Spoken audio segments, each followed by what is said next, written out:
நான் ஏரிக்கர மேலிருந்து 8 தேச பார்த்திருந்து ஏந்திழைக்க காத்திருந்தேன் காணல. ரீல்ஸ் என்ன இல்லைங்க, நம்மள வீடியோ எடுக்கவே இல்லை. ஐயோ எடுங்க எடுங்க எடுங்க ரெடி ஆயிட்டார் சார். எடுங்க நல்ல நீங்க எடுங்க. உழைச்சு சாப்பிட்ட அந்த 4 இட்லி 5 இட்லியில் கிடைச்ச டேஸ்ட்டும் நிம்மதியும் சந்தோஷமும், நான் இப்போ எவ்வளவோ நிறையா பெரிய பெரிய ரெஸ்டாரண்ட்டில் ஃபேன்சியான ரெஸ்டாரண்ட்லாம் சாப்பிட்டேன், கிடைக்கல. வாழ்க்கையை தேடி நம்ம எந்த திசைக்கு போனாலும் வந்த வழியையும் வாழ்ந்த வாழ்க்கையும் என்றைக்கும் மறக்கவே கூடாது. ஹேட்டர்ஸ்னு ஒரு கான்செப்டே இல்லைங்க. ஆக்சுவலாக அது அப்படி யாருமே கிடையாது. பாட்டன் முப்பாட்டன் பூட்டன் இவங்க எல்லாரும் வாழ்ந்த வாழ்க்கை வெறும் கதையாக காற்றுல அப்படியே கரைஞ்சு போயிடக்கூடாது. அடுத்தடுத்து வர தலைமுறைக்கு அது நினைவுகளாக தொடரணும். இந்த முன்னோர்களோட மூச்சு காத்தும் நம்ம மண்ணோட சாமியும் சேர்ந்தது தான் குலதெய்வம். எங்கள் குடும்பத்துக்கே இந்த நன்றி மறக்காத வியாதி இருக்கு. என்றென்றைக்கும் நன்றியோடு நாங்கள் இருக்கிறோம். நீங்கள் எங்கள் ஃபேமிலிக்கு ஒரு கடவுள் மாதிரி. வெயிட்டிங்லேயே வெறியேறுதே அந்த மாதிரி இருக்காங்களே நம்ம பிள்ளைங்கலாம். ஒரு மனுஷனோட வெற்றி என்ன நமக்கு கொடுக்கும் அப்படின்னு கேட்டால் ஒரு மிகப்பெரிய சந்தோஷத்தை கொடுக்கும். ஆனால் ஒரு மனுஷனோட வெற்றி மற்றவங்களுக்கு பெருமையும் சந்தோஷத்தையும் கொடுக்குதுன்னா அவர் கண்டிப்பாக நம்ம வாழ்க்கையில் ஹீரோவாக இருக்கார் அப்படின்னு சொல்லலாம். அப்படி அத்தனை கைத்தட்டலும் காரணமாக இருக்கிறது என்னங்க அப்படின்னு சொல்லிட்டு அவரோட உழைப்புக்கு அவர் எதிர்பார்க்கிறது வெறும் ரசிகர்களோட கைத்தட்டு மட்டும்தான்னு சொல்லலாம். அந்த சத்தம் தான், அந்த கைத்தட்டல் சத்தம் தான் ஒரு கலைஞரை தொடர்ந்து இயங்க வச்சுக்கிட்டே இருக்கு. ஸோ அவரை தான் நம்ம அடுத்ததாக மேடைக்கு அழைக்க. எவ்வளோ எக்ஸைட்டடாக இருக்கீங்க எல்லாரும்? ஹாலிவுட் பாலிவுட் எல்லாம் பார்த்தாலும் நீங்கள் இப்போ கேட்டோன்னு எனக்கு ஒரு விஷயம் ஞாபகம் இருக்குக்கா. உங்களோட பெரிய ஸ்ட்ரென்த்தாக நீங்கள் எதை சார் நினைக்கிறீங்க அப்படின்னு சொல்லிட்டு ஒரு மேடையில் கேட்டிருந்தோம். அப்போ டக்குன்னு சொன்னார், என்னை கூட்டு போய் நீங்கள் அங்கே உட்கார வச்சிங்கன்னா நான் எங்கே இருக்கேன்னு உங்களால் கண்டுபிடிக்க முடியாது அப்படின்னார். அவர் அரங்கத்திற்கு வருவதற்கான நேரம். சத்தம் கேட்குது இல்லையா? இந்த சத்தம் எல்லாமே அந்த ஒரு மனிதனுக்காக, அந்த ஒரு மனிதன் மேல் நீங்கள் கொண்ட அன்பிற்காக. ஸோ அன்பே முழு வடிவமான அந்த மனிதனை இந்த மேடைக்கு அழைக்கலாம். Let's welcome the national award winner Dhanush K Raja.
ஓம் நம சிவாய. ராஜ்கிரண் சார், எங்கள் குடும்பமே உங்களுக்கு கடமைப்பட்டிருக்கு. எங்கள் அப்பா நான் சொல்லணும்னு நினச்ச வரிகளை அவர் சொல்லிட்டாரு. எங்கள் குடும்பத்துக்கே இந்த நன்றி மறக்காத வியாதி இருக்குது. என்றென்றைக்கும் நன்றியோடு நாங்கள் இருக்கிறோம். நீங்கள் எங்கள் ஃபேமிலிக்கு ஒரு கடவுள் மாதிரி. எங்கள் அப்பாவுக்கும் முதல் பட ஹீரோ நீங்கள் தான், எனக்கும் முதல் பட ஹீரோ நீங்கள் தான். இந்த படத்தில் நீங்கள் இருக்கிறது எங்களுக்கு ஒரு ஆசீர்வாதம். ரொம்ப ரொம்ப நன்றி சார். சத்யராஜ் சார், எனக்கு ரொம்ப நாளாகவே உங்கள் கூட சேர்ந்து நடிக்கணும்னு ஆசை. உங்களுக்கும் அது தெரியும்.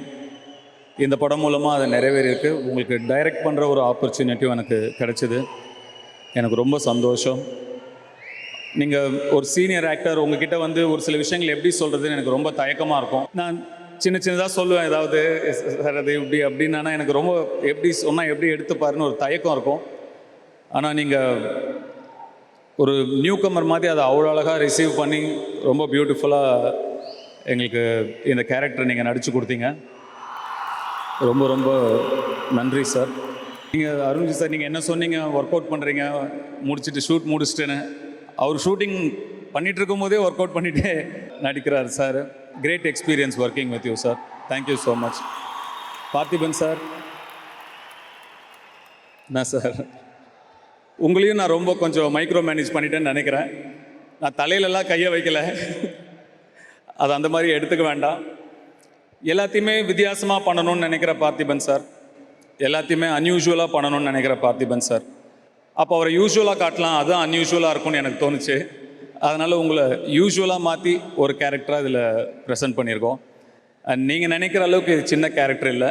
நீங்கள் படம் பார்க்கும்போது உங்களுக்கு புரியும் நான் நினைக்கிறேன். அருண் விஜய் சார், ரொம்ப சீக்கிரமாக நீங்கள் சொன்ன மாதிரி டக்குன்னு இந்த படம் பண்ணுறதுக்கு அக்செப்ட் பண்ணிட்டீங்க. we had such great time working with each other. ஒரு நல்ல நண்பர் எனக்கு கிடச்சிருக்காரு. நிறைய ஹார்ட் ஒர்க் பண்ணியிருக்கீங்க இந்த படத்துக்காக. உங்களை தூசிலையும் மண்ணுலேயும் புழுதிலையும் போட்டு அடித்து புரட்டி எடுத்திருக்கோம். பட் கொஞ்சம் கூட மனசு நோகாமல் நீங்கள் நடித்து கொடுத்தீங்க. ரொம்ப நன்றி. ஒரு ஃபைட் சீக்வன்ஸில் நானும் அவரும் ஃபைட் பண்ணுற மாதிரி ஒரு சீக்வன்ஸ் இருக்குது. அதில் நாங்கள் 2 பேருமே ஏரில் இருக்கிற மாதிரி ஒரு இடத்துல நான் அவரை பஞ்ச் பண்ணணும். அப்போது என் கை தெரியாமல் அவரோட வாயில் பட்டுருச்சு, ரத்தமே வந்துடுச்சு. வேறு யாராக இருந்தாலுமே ஒரு 2 hours ஷூட்டிங் நின்று இருக்கோம். அவர் டக்குன்னு ஒரு ஐஸ் க்யூப் வாங்கி வச்சுட்டு போல அப்படின்ட்டாரு. டக்குன்னு உடனே ஷூட்டிங் வந்துட்டார். உடனே அடுத்த ஷாட்டுக்கே வந்துட்டார். Very dedicated, very sincere, very hard working. And thank you so much for trusting me, for having faith in me. It's an absolute privilege to have work with you and directed you. Shalini, thank you so much for coming down here. Such a sweet person, at the same time such a brat. You were so entertaining on set. It was lovely working with you. Like Satyaraj said, even I was very surprised. I had planned that scene for 2 days. You finished it in 1 take. It's really nice working with you. Thank you so much. And I'm sure you'll like what you see when you watch the final product. Thank you so much. Of course, Nithya Menon. அவங்க எல்லா இன்டர்வியூலையும் சொல்கிறாங்க, எனக்கு சினிமாலாம் அவ்வளோ இது இல்லை, எனக்கு பெருசாக நடிப்புலலாம் interest இல்லை. ஆனால் நடிப்புக்கும் சினிமாக்கும் அவங்க மேலே நிறைய இன்ட்ரெஸ்ட் இருக்குது. அவங்க தொடர்ந்து இன்னும் நிறைய படங்கள் பண்ணணும், இன்னும் நிறைய பெரிய பெரிய ஒர்க் பண்ணணும், இன்னும் நிறைய விருதுகள் வாங்கணும்னு அவங்களுக்கு என்னுடைய வாழ்த்துக்களை தெரிவிச்சுக்கிறேன். God plus. சமுத்திரக்கனி அண்ணன் என்னோட அண்ணன், அவர் நடிச்சிருக்காரு, அவருக்கு நன்றி தேவையில்லை. இளவரசர் சார், இவங்கெல்லாம் என்னுடைய குடும்பம் மாதிரி. இவங்க எல்லாருக்கும் நான் நன்றி சொல்லணும்னு நினைக்கல. இவங்கெல்லாம் என் கூடவே வரவங்க, என்னுடைய நலம் விரும்பிகள். வடிவிகாசு மேடம், தமிழ் பிரிகிடா, இவங்க எல்லாருக்குமே என்னுடைய நன்றி. ஒரு இயக்குனராக என்னை நம்பி இந்த படத்தில் நீங்கள் எல்லோரும் நடித்ததுக்கு ரொம்ப ரொம்ப நன்றி. என்னுடைய தயாரிப்பாளர் ஆகாஷ், தேங்க்யூ ஸோ மச். நீங்கள் இந்த படத்தோட கதை கூட கேட்கல, நீங்கள் இம்மீடியட்டாக இந்த படம் ப்ரொடியூஸ் பண்ணுறேன்னு நீங்கள் அக்செப்ட் பண்ணிட்டீங்க. மேன் ஆஃப் ஃபியூ வேர்ட்ஸ், நிறையா பேச மாட்டீங்க. உங்களை நானே 1 வாட்டி 2 வாட்டி தான் பார்த்துருக்கேன். So much support you gave us. நீங்களும் ஒரு டைரக்டர், இப்போ இதே முரளின்னு ஒரு படம் எடுத்துகிட்டு இருக்கீங்க. உங்கள் படத்துக்கு என்னுடைய வாழ்த்துக்கள். அந்த படம் பெரிய வெற்றி அடைய நான் வாழ்த்துறேன். நீங்களே ஒரு டைரக்டருங்கிறனால இன்னொரு டைரக்டரோட விஷன் உங்களால் புரிஞ்சுக்க முடியுது. அதுக்கான சப்போர்ட்டை முழுசாக பண்ணீங்க. ரொம்ப ரொம்ப நன்றி. ஜிவி, உங்களை பற்றி ஜிவி டிடி கதையாக விட்டாங்க. நீங்கள் 6 வயசுல கிட்டார் வாசிச்சிங்க. நமக்கு தெரியும் நீங்கள் யாருன்னு.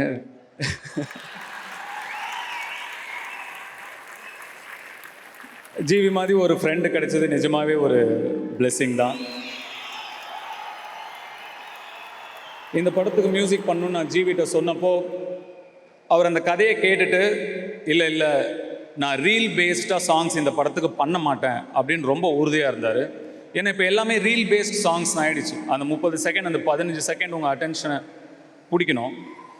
ஆனால் அவர் இல்லை, இன்னைக்கு இந்த பாட்டெல்லாம் வந்து இப்போ இந்த படத்தில் வர பாடல்கள்லாம் வந்து இன்னைக்கு உடனே ஒரு யூடியூப் வியூஸாவோ இல்லை ரீல்ஸாவோ ஹிட் ஆகிற பாடல்கள் நான் பண்ண மாட்டேன். படம் வந்தோடனே நின்று பேசுகிற மெலடிஸாக தான் நான் இந்த படத்துக்கு பண்ணுவேன் அப்படின்னு சொன்னார். ஏன்னா அதுதான் இந்த படத்துக்கு ட்ரூத்ஃபுல்லாகவும் ஆனஸ்டாகவும் இருக்கும். அப்படி தான் பண்ணணும். ஒரு மண் சார்ந்த படமாக, ஒரு கிராமத்து படமாக, நம்ம ஊரோட கலாச்சாரத்தை பேசுகிற ஒரு படங்கள் வரதே ரொம்ப அபூர்வம். அந்த மாதிரி ஒரு படம் வரும்போது அதுக்கு நான் உண்மையாக இருக்கணும்னு நினைக்கிறேன் அப்படின்னு ஜிவி சொன்னார். அதுக்கு நிறையா கட்ஸ் வேணும். ஏன்னா ட்ரெண்டுக்காக நான் சாங் பண்ணுறது வந்து பண்ணலாம், எல்லாரும் பண்ணலாம். ஆனால் இந்த மாதிரி ஒரு ஸ்டாண்ட் எடுக்கிறது, என் பாட்டு பொறுமையாக ஹிட் ஆனால் கூட ஓகேன்னு ஒரு ஸ்டாண்ட் எடுக்கிறது வந்து ஒரு செக்யூரான மியூசிக் டைரக்டராலையும் மெலடியில் ஸ்ட்ராங்காக இருக்கிற ஒரு மியூசிக் டைரக்டர் கிட்ட இருந்து தான் அது வர முடியும்.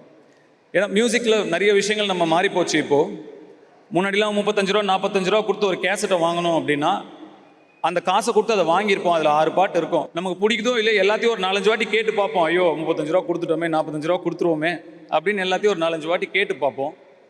ஆனால் இப்போ இல்லை. ஏன்னா நம்ம உள்ளங்கையிலே கோடிக்கணக்கில் பாட்டு இருக்குது. ஒரு பாட்டுக்கு 10 செகண்ட் தான் டைம். நல்லா இல்லைனா அடுத்த பாட்டு, நல்லா இல்லைனா அடுத்த பாட்டு, நல்லா இல்லைனா அடுத்த பாட்டு, அவ்வளோதான். அந்த டைமுக்குள்ளே ஒரு பாட்டை பிடிக்க வைக்கணும். அது அவ்வளோ ஈஸி கிடையாது. ஸோ இன்னும் ஹெல்தியான மியூசிக் வரணும், இன்னும் ஹெல்தியான ஒரு மியூசிக் குவாலிட்டி வரணும், இன்னும் மெலடிஸ் இன்னும் ஸ்ட்ராங்காக வரணும்னு நான் ஆசைப்பட்றேன். இப்போ அடுத்த ஜென்ரேஷன் மியூசிக் டைரக்டர்லாம் இருக்கீங்க, சாய் அபியன்கர் நீங்களாம் இருக்கீங்க. ஒரு ஜெனரேஷனோட மியூசிக் டேஸ்ட்டு செட் பண்ணுற கடமை உங்ககிட்ட இருக்குது. அதெல்லாம் நீங்கள் புரிஞ்சு இன்னும் ஸ்ட்ராங்கான மெலடிஸ்லாம் நீங்கள் அடுத்த ஜென்ரேஷன் கொடுப்பீங்கன்னு நான் நம்புகிறேன். வாழ்த்துக்கள். You are doing very well. வாழ்த்துக்கள். God bless you. Thank you GV. Thank you for being a friend, being the music director of our film, and for everything, all the good times. Thank you so much. என்னோட cameraman Kiran, thank you so much. நீங்கள் இந்த படத்துக்கு ஒரு பெரிய support, நிறைய hard work பண்ணியிருக்கீங்க. நிறைய நேரத்தில் நம்ம ஃபஸ்ட்டு படம் சேர்ந்து வேலை செய்கிறோம், அதனால் நிறைய நேரத்தில் ஒருத்தர் புரிஞ்சிக்க முடியாமல் இருந்தது. பட் அதை நம்ம ஓரளவுக்கு மேட்ச் பண்ணிட்டோம். இப்போ இது வரைக்கும் படம் பார்த்தவங்க எல்லாமே யார் கேமராமேன்னு கேட்குறாங்க. I'm very happy for you. God bless you. Prasanna, GK Prasanna என்னுடைய எடிட்டர். தொடர்ந்து என்னுடைய எல்லா படங்களும் அவர் தான் எடிட் பண்ணுறாரு. இந்த படத்தோட ஃபஸ்ட்டு ஓம்னு பேப்பரில் மேலே எழுதுனதுலேருந்து லாஸ்ட்டு ரிலீஸ் வரைக்கும் என் கூட கண்டினியூஸாக மொத்தமாக ட்ராவல் ஆகுது ஜிகே. அவர் வெறும் எடிட்டர் மட்டும் கிடையாது, எனக்கு ஒரு அசிஸ்டன்ட் டைரக்டர், எல்லாமே ஒரு ஃப்ரெண்ட். நான் எந்த ஐடியாஸ் வந்தாலும் அது பவுன்ஸ் பேக்கும் பண்ணுவேன். அவர் எனக்கு ஒரு பெரிய support. Thank you so much Prasanna. Jackie sir, உங்களுடைய திறமை தான் உங்களுடைய எதிரி. ஒரு செட்டு, அது செட்டுனே தெரிய மாட்டேங்குது. ஆனால் அப்படி தான் செட்டு போடணும். அது செட்டுனே தெரியக்கூடாது. செட்டுனே தெரியாததுனால உங்களுக்கு பல விருதுகள் மிஸ் ஆகி போயிட்டே இருக்கு.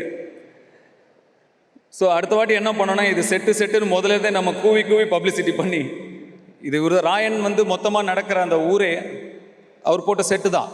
ஆனால் அது செட்டுனே யாருக்கும் தெரியல. அதோட உழைப்புலாம் சாதாரண உழைப்பு கிடையாது, ஒரு அசுர உழைப்பு அது. அந்த உழைப்புக்கு என்னுடைய நன்றி சார். தொடர்ந்து நீங்களும் என்னை நம்புறீங்க, அந்த நம்பிக்கைக்கு ரொம்ப நன்றி. கோரியோகிராஃபர் சதீஷ், அவருக்கு என்னுடைய நன்றி. சிஜி பிரவீன், உங்களுக்கும் என்னுடைய நன்றி. பீட்ரெயின் மாஸ்டர், அவர் இன்னொரு யானை பலம் எனக்கு எப்பயுமே. அவர் ஸ்டண்ட் டைரக்டர், நான் அடிக்கடி சொல்லுவேன். It's not a stunt choreographer, is a stunt director. அவரும் இந்த படத்துக்கு மிகப்பெரிய பலம். அவருக்கும் என்னுடைய நன்றி. எல்லா டெக்னீஷியன்ஸ்க்கும் நன்றி.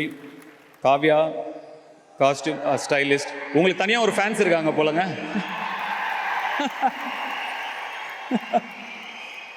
Thank you so much. இந்த படத்துக்காக நீங்கள் நிறையா உழைச்சிருக்கீங்க. இத்தனை ஆர்டிஸ்ட்டுக்கு வந்து ஒரே ஆள் ஸ்டைல் பண்ணுறது அவ்வளோ ஈஸி கிடையாது. உங்களுடைய ஹார்ட் ஒர்க் என்னுடைய நன்றி, உங்களோட சப்போர்ட்டுக்கு என்னோட நன்றி. உங்கள் டீமுக்கும் என்னுடைய நன்றி. உங்கள் டீம் பேரும் காவியா தான் இல்லையா? அவங்களுக்கும் என்னுடைய நன்றி. Thank you so much. ஸ்ரேயஸ், இந்த படத்துக்காக நிறையா உழைச்சிருக்கீங்க, டே நைட் உழைச்சிருக்கீங்க. நீங்கள் கொஞ்சம் வசதியாக இருந்த பையன், உங்களுக்கு இந்த மாதிரி டே நைட் தூங்காமல் வேலை செய்கிறதுலாம் ரொம்ப புதுசாக இருந்திருக்கும். பட் பயங்கர ஹார்ட் ஒர்க் பண்ணியிருக்கீங்க. இங்கே பேசுகிற ஒரு ஆர்டிஸ்ட்டும் ஸ்ரேயஸ் எங்களை நல்லபடியாக பார்த்துக்கிட்டாருன்னு சொல்ல எனக்கு யாத்ராவையோ லிங்காவையோ இங்கே நின்று யாராவது சொல்லியிருந்தா என்ன ஒரு சந்தோஷம் இருந்திருக்குமோ, அந்த சந்தோஷம் உங்களை பற்றி அவங்க சொல்லும்போது எனக்கு இருந்துச்சு. உங்களுடைய ஹார்ட் ஒர்க்கு ரொம்ப நன்றி. நீங்கள் கொஞ்சம் மெடிடேஷன் ப்ராக்டிஸ் பண்ணணும்னு நான் நினைக்கிறேன். கொஞ்சம் மெடிடேஷன் ப்ராக்டிஸ் பண்ணி காம் டவுன் ஆகணும். ஸோ நீங்கள் என்னோடய அட்வைஸ், நான் மெடிடேஷன் பண்ணுறேன், நீங்களும் மெடிடேஷன் பண்ணுங்கள், அதையும் கற்றுக்கோங்க என்கிட்ட இருந்து. ரொம்ப ரொம்ப தேங்க்ஸ் ஸ்ரேயஸ். இந்த ப்ராஜெக்டை இவ்வளோ சக்ஸஸ்ஃபுல்லாக இவ்வளோ பெருசாக நீங்கள் தான் ஆகாஷ் கூட்டிகிட்டு வந்ததே நீங்கள் தான். ஸோ நீங்கள் எல்லாம் பண்ணியிருக்க முடியாது. உங்களுடைய கான்ட்ரிபியூஷனுக்கும் ரொம்ப ரொம்ப நன்றி. இட்லி கடை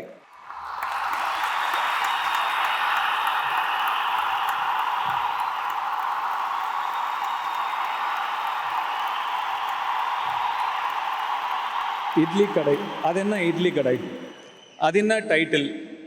இன்னும் கொஞ்சம் பவர்ஃபுல்லாக ஒரு டைட்டில் வச்சுருக்கலாமே. பொதுவாக ஒரு படத்தில், ஒரு சில படங்களில் அந்த ஹீரோவோட பேரே டைட்டிலாக வைப்பாங்க, இந்த ராயன் அந்த மாதிரி. இந்த படத்தோட ஹீரோ இந்த இட்லி கடை தான், அதனால தான் அந்த டைட்டில் இட்லி கடை அப்படிங்கிற டைட்டில். சரி, ஒரு இட்லி கடையை வச்சு படம் பண்ணணும் அப்படின்னு ஏன் தோணுச்சு அப்படின்னா, நான் ஸ்ரேயஸ், அப்புறம் என் கூட அஸ்வத்னு ஒருத்தர் ஒர்க் பண்ணார். நாங்கள் எல்லோரும் ஒரு மீட்டிங்காக ஃபாரின் போயிருந்தோம். மீட்டிங் முடிஞ்சோன்னா அவங்க எல்லாம் அப்படியே டின்னர் வெளில போயிட்டாங்க. நான் கிளம்புறேன், ரூமுக்கு வந்துட்டேன். தனியாக என் ரூமில் இருந்தேன். எல்லாரையும் போல் நான் தனியாக இருக்கும்போது என்னோடய கம்பெனி இளையராஜா சார் பாட்டு தான். ஒரு இளையராஜா சார் பாட்டு அப்படியே ஓடிட்டு இருந்தது. ஒரு அழகான பாட்டு. நான் ஏரிக்கர மேலிருந்து 8 தேச பார்த்திருந்து ஏந்திழைக்க காத்திருந்தேன் காணல, மணி 7 8 ஆன பின்னும் ஊரடங்கி போன பின்னும் சோறு தண்ணி வேணும்னு தோணல அப்படின்னு ஒரு பாட்டு. வீட்டில் போய் இந்த பாட்டெலாம் கேளுங்க, சூப்பராக இருக்கும். ஒரு சில பாடல்களுக்கு ஒரு சக்தி இருக்கும். நம்ம வாழ்க்கையில் ஏதாவது ஒரு காலகட்டத்துக்கு நம்மளை அது கூட்டிகிட்டு போகும். குழந்தை பருவத்துக்கோ, இல்லை ஸ்கூல் டைமுக்கோ, காலேஜ் டைமுக்கோ, அந்த மாதிரி ஏதாவது ஒரு ஞாபகத்தை கொடுக்குற ஒரு சக்தி ஒரு சில பாடல்களுக்கு இருக்கும். இந்த பாடல் என்ன, என்னோட சின்ன வயசில், நான் சொல்கிறது ஒரு 8 வயசு 9 வயசில் என்னுடைய அம்மா சம்மர் வெக்கேஷன் ஆனால் அவங்களுடைய கிராமத்துக்கு கூட்டிகிட்டு போயிடுவாங்க. நாங்கள் அங்கே ஒரு 2-2.5 மாதம் இருப்போம். அந்த கிராமத்துக்கும் அங்கே இருக்கிற என்னோடய பாட்டி வீட்டுக்கும் இந்த பாட்டு என்னை கூட்டிகிட்டு போச்சு. அந்த கிராமத்தில் ஒரு முக்கியமான கேரக்டர், ஒரு மெயின் ரோடு இருக்கும், 2 பஸ் தான் வந்து போகும், ஒரே ஒரு கடை, அது ஒரு இட்லி கடை. எனக்கு தினம் அந்த இட்லி கடையில் எப்படியாவது இட்லி சாப்பிட்ணும். என் சைல்டுஹுட்டில் ரொம்ப முக்கியமான கேரக்டர் இந்த இட்லி கடை. எப்படியாவது டெய்லி அங்கே இட்லி சாப்பிட்ணும். ஆனால் கையில் காசு இல்லை. அப்போ என்ன பண்ணுவாங்கன்னா, அங்கே காலையில் போய் வயலில் இறங்கி பூ பறிக்க சொல்லுவாங்க. பூ பறித்து கொடுத்தோன்னா எவ்வளோ பூ பறித்து கொடுக்குறோமோ அதுக்கு தகுந்த கூலி. ஸோ நான், என் அக்கா 2 பேர், என் கசின்ஸ் ஒரு 4-5 பேர், எல்லாரும் காலங்காத்தால் ஒரு 4 மணிக்கு எந்திரிச்சு அந்த வயலுக்கு போவோம். அங்கே போய் இறங்கி பூ பறிப்போம். எவ்வளோ முடியுமோ 2-2.5 மணி நேரம் நான் ஸ்டாப்பாக பறிக்கிறது. 2.5 மணி நேரம் பறித்து முடித்தா ஆளுக்கு ஒரு 2 ரூபாய் 2.5 ரூபாய் கிடைக்கும்.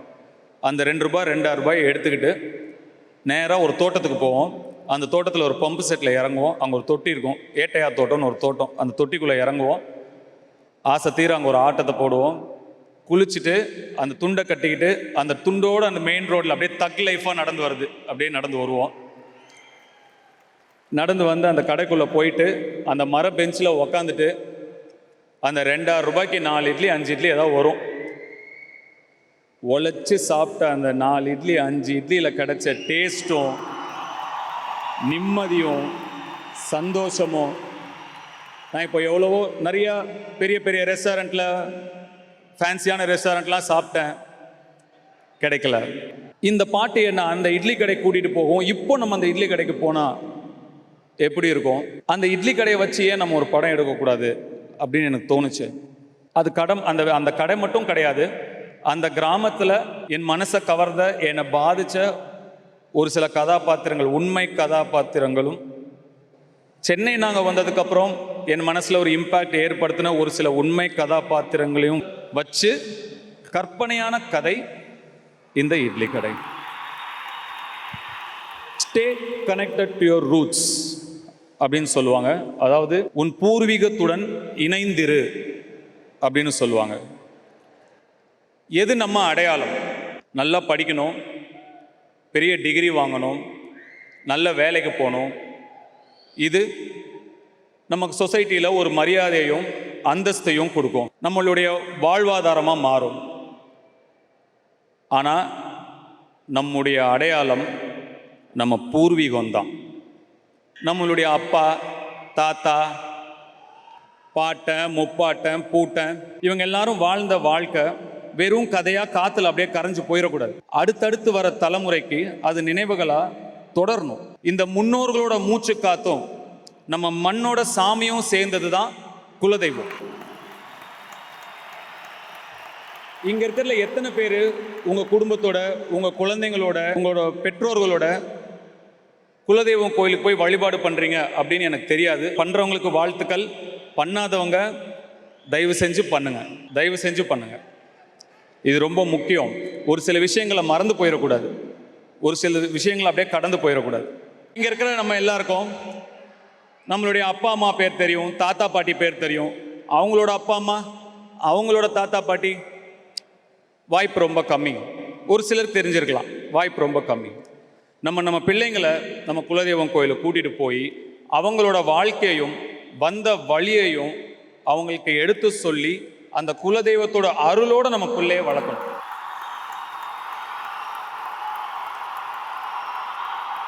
எப்படி ஒரு பறவை கூட்டிலேருந்து இற தேடி எந்த திசைக்கு போனாலும் திரும்பி கரெக்டாக அதே கூட்டுக்கு வருதோ, வாழ்க்கையை தேடி நம்ம எந்த திசைக்கு போனாலும் வந்த வழியையும் வாழ்ந்த வாழ்க்கையும் என்னைக்கும் மறக்கவே கூடாது. அப்படிங்கிறத சொல்கிற படம் தான் இந்த இட்லி கடை. ஏன்னா நான் இவ்வளோ தூரம் மெசேஜாக சொல்கிறாரு அப்படின்னு யோசிக்காதீங்க. உங்களுக்கு நான் சொல்லாமல் யார் சொல்லுவா சொல்லுங்கள்? இதை உங்களுக்கு சொல்கிற உரிமை எனக்கு இருக்குன்னு நான் நம்புகிறேன். அதனால் நான் உரிமையாக சொல்கிறேன். இந்த படப்பிடிப்பு நடக்கும்போது நான் விளையாண்ட தெருக்களில், நான் வாழ்ந்த வீட்டில், வளர்ந்த வீட்டில், நான் சாப்பிட்ட இட்லி கடையில், என்னுடைய கருப்பசாமி கோயிலில், அங்கே முன்னாடி இருக்க அந்த மாடில் நான் ஏறி விளையாண்ட அந்த மாடில், இது எல்லா இடத்துலையும் நாங்கள் படப்பிடிப்பு நடத்தினோம். எனக்கு ஒரு ஃபுல் சர்க்கிள் போயிட்டு வந்த மாதிரி இருந்தது. மனசுக்கு ரொம்ப நெகிழ்ச்சியான ஒரு படப்பிடிப்பாக இந்த படம் எனக்கு இருந்தது. This a very personal film for me. இதில் என்னோடய பாட்டியே கூட நடிச்சிருக்காங்க ஒரு சீனில். என்னோடய அம்மாவோட அம்மா அவங்களே ஒரு சீனில் நடிச்சிருக்காங்க. நிறைய ரசிகர்கள் நான் இப்போ சந்திக்கிறேன். நம்ம ஒருத்தர் புகைப்படம் எடுத்துக்கிறோம். தொடர்ந்து இன்னும் எல்லாரையும் நான் சந்திக்கிறேன். அப்படி நான் உங்களெல்லாம் சந்திக்கும் போது நிறைய பேர் என்கிட்ட வந்து, இப்போ நான் டாக்டராக இருக்கேன், நான் ஆர்கிடெக்டாக இருக்கேன், நான் ஐஏஎஸ் படிச்சுட்டு இருக்கேன், நான் ஒரு இன்ஜினியராக இருக்கேன், முக்கால்வாசி பேர் இந்த மாதிரி என்கிட்ட சொன்னீங்க. எனக்கு அவ்வளவு மனசுக்கு நெகிழ்வாக இருந்தது. ஒரு சினிமா ரசிகர்களாக இருங்க, என்னை உங்களை குடும்பத்தினர்னா ஏற்றுக்கிட்டுங்க, என்னை படத்தில் பார்த்து ரசிக்கிறீங்க.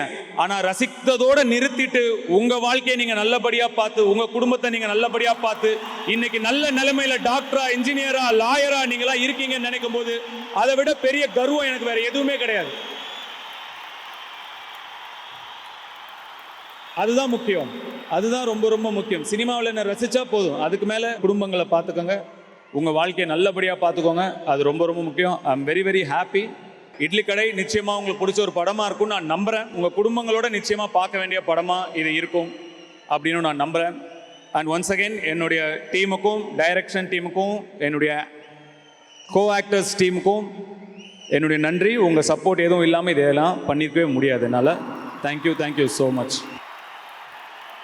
சார், ஃபர்ஸ்ட் ஒரு பர்சனல் கொஸ்டின் சார்.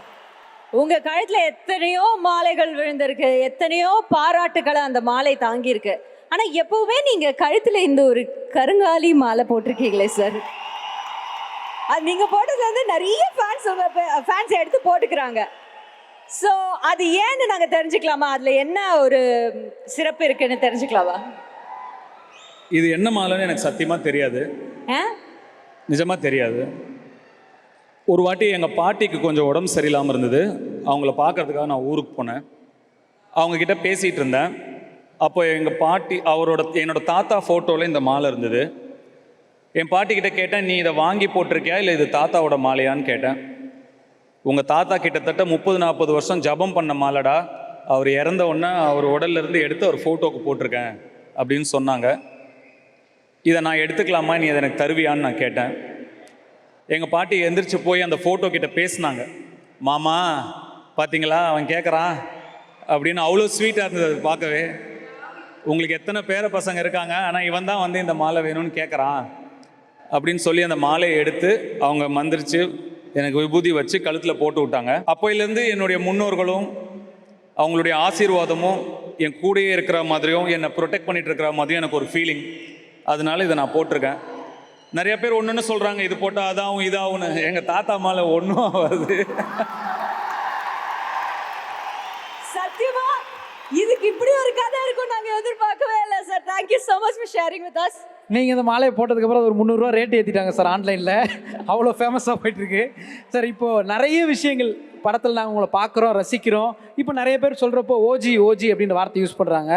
எப்படி உங்கள் ஆக்டிங்க்கு நாங்கள் மிகப்பெரிய ஃபேனோ, உங்களோட ஃபங்க்குக்கும் சில டைம் நாங்கள் பயங்கரமாக ரசிப்போம். ஓஜி ஃபங்க் அங்க பாருங்க சார், உங்களோட ஃபங்க் ஸ்டைலுக்கு, இந்த ஓஜி ஃபங்க்குக்கு தனுஷ் சார் என்ன சொல்ல உங்களுக்கு ரொம்ப பிடிக்குமா சார்? இல்லை, நம்ம கொஞ்சம் சுமார் மூஞ்சி தான், நம்ம முகத்துக்கு ஒரு சார் உண்மைதான். இதெல்லாம் நம்ப முடியாது. ஏத்துக்க, அங்க பாருங்க எல்லோ சட்டை ஏத்துக்க முடியாதுங்கிறாரு. ஒரு சில ஹேர் ஸ்டைல் தான் சூட் ஆகும், அதனால அப்போ வச்சுக்கிட்டது. பசங்க ஆசைப்பட்ட திருப்பி வைக்க வேண்டியதுதான். சார் நீங்க ஃபர்ஸ்ட் எப்போ அது வச்சீங்கன்னு உங்களுக்கு ஞாபகம் இருக்கா? பொல்லாதவன் தான் நினைக்கிறேன் முதல் படம். இஃப் ஐம் நாட் ராங், தெரியல. பொல்லாதவன் தான் நினைக்கிறேன், இல்லையா? இல்ல நான் கேக்குறேன் சினிமாக்கு வர்றதுக்கு முன்னாடி. இல்ல ஓகே. தனுஷ் சார்னு சொன்ன உடனே எங்களுக்கு உங்களோட டான்ஸ் ஞாபகம் வரும், உங்களோட லிரிக்ஸ் ஞாபகம் வரும், நீங்க பாடுற அந்த குரல் ஞாபகம் வரும். இது எல்லாத்த விட உங்களுடைய அசுரத்தனமான அந்த ஒரு நடிப்பு வந்து எங்களுக்கு ஞாபகம் வரும். பட் தனுஷ் அப்படின்னு சொன்னா உங்களுக்கு டக்குன்னு ஃபர்ஸ்ட் என்ன சார் ஞாபகம் வரும்? என்னை பொறுத்தவரை அப்படி கேட்டிங்கன்னா ஒரு நல்ல தகப்பன்கிற ஞாபகம் வரும். எத்தனையோ விஷயங்களை நான் என்னை பற்றி நான் பெருமையாக சொல்லிக்க மாட்டேன். இந்த ஒரு விஷயத்தில் நான் நெஞ்சு நிமித்தி பெருமைப்படுறேன், நான் ஒரு நல்ல தகப்பன் அப்படி. கண்டிப்பா உங்களுடைய ரசிகர்கள் பொதுவா உங்களை பத்தி பொது வெளியில பேசும்போது கூட ஒரு தகப்பனா அவர் வந்து பயங்கரம் இல்ல, பெஸ்ட் இல்ல, நிறைய பேர் சொல்லி நாங்க கேட்டிருக்கோம். அண்ட் அது நீங்க மனசுல நினைக்கிறது நீங்க உங்க செயல்ல காட்டுறது எல்லாருக்கும் போய் சேருது. And I have to mention you have to blessed kids. So அவங்களுக்கு எங்களுடைய வாழ்த்துக்களை இந்த தருணத்தில் கொடுத்துக்கிறோம். அவர் வச்சிருக்காரு பாருங்க ஃபங்க், அழகா இருக்கீங்க, பியூட்டிஃபுல்லா இருக்கு அந்த ஃபங்க் உங்களுக்கு. பாருங்க இப்போ இன்னைக்கு இருக்கிற இந்த இதெல்லாம் எடுத்து உங்களோட இந்த க்ளோஸ்அப் எல்லாம் எடுத்து சோனியா பாட்டு போட்டு ஃபுல்லா அதுல தான் ரீல்ஸ் இல்லைங்க, நம்மள வீடியோ எடுக்கவே இல்லை. ஐயோ எடுங்க ரெடி ஆயிட்டார் சார். எடுங்க நல்ல நீங்க எடுங்க. நெக்ஸ்ட் சார், உங்க வாழ்க்கைய ஒரு பயோபிக்கா எடுத்தா அந்த படத்துக்கு என்ன டைட்டில் சார் வைக்கலாம்? ஏப்பா என் பயோபிக்கும் வடச்சென்னை 2 தானா?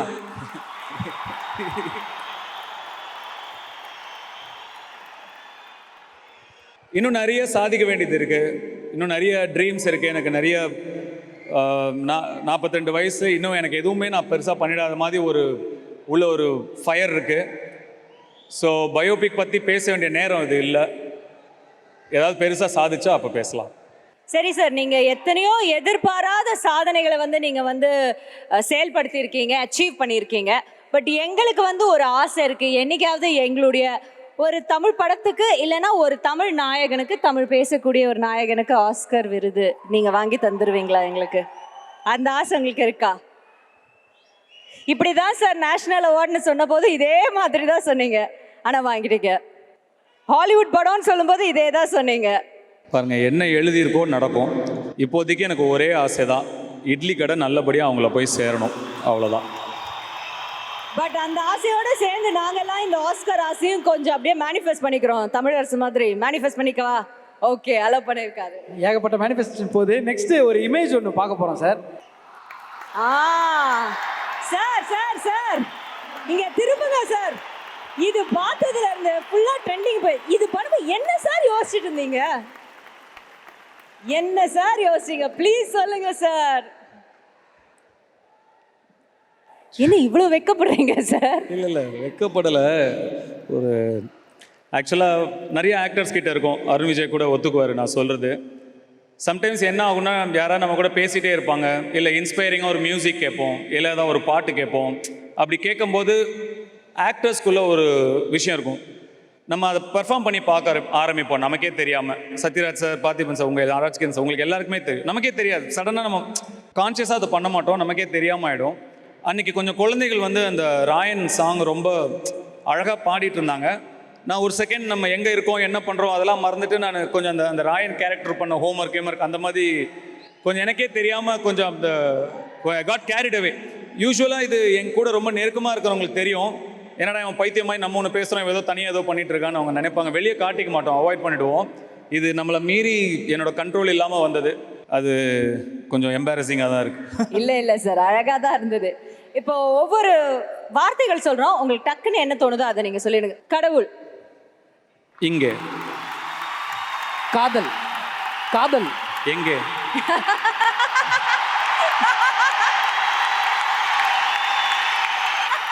Sorry sir.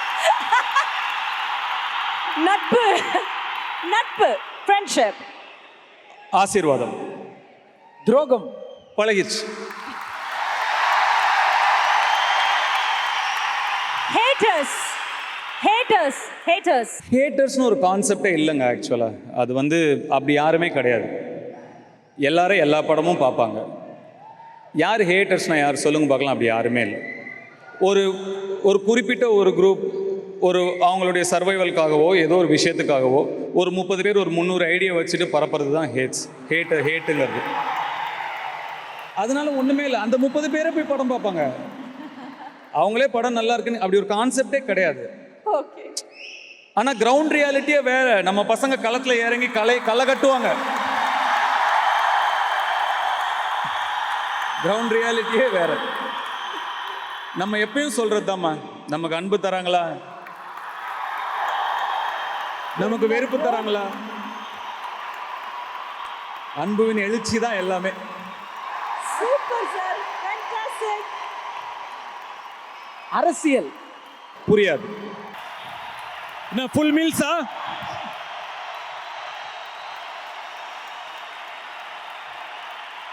Thank you so much sir. ஒரு மிகப்பெரிய கைத்தட்டல் கொடுக்கணும் இந்த அழகான ஒரு மொமெண்ட்டுக்கும் அவ்வளோ அழகான வார்த்தைகளுக்கும்.